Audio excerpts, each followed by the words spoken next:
So on the other end, people who perhaps going to university isn't really even an option for them.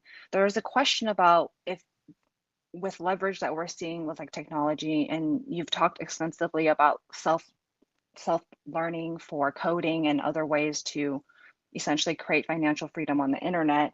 There's a few questions asking if you believe or if you think that the trend towards moving to English speaking countries are important, and your kind of your thoughts on that. That question was asked a few times in a few different ways. Yeah, English is the lingua franca of the internet, ironically enough. And so the internet took English from being a plurality of speakers to, I think it's going to take it to a majority of online speakers.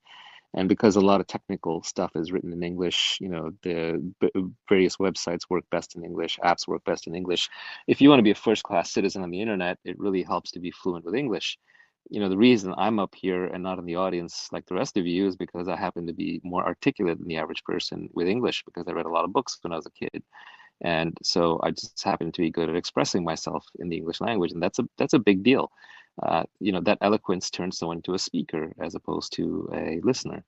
So there's huge value in being a good native English speaker. So I think places like India are advantaged by the trend towards remote work and Zoom and Clubhouse and so on because it gives more of them an opportunity to compete on a relatively level playing field.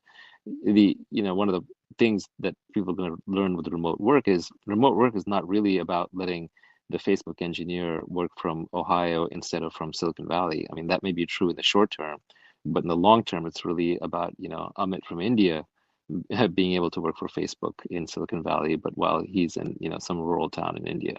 So, that's going to disrupt and change lives in global supply chains. Some people will be better off, some will be worse off, but that's true globalization happening. So, yeah, English is a superpower.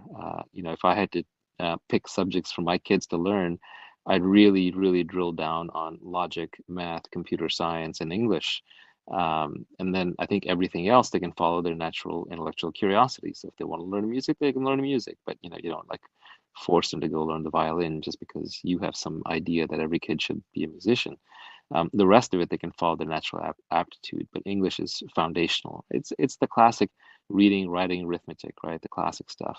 To that I would add code and science, which are like slight variations on those, science being called it language of applied mathematics into nature uh, and computers being applied mathematics into machines. But I think those are very foundational skills. Everything else you can kind of learn on your own.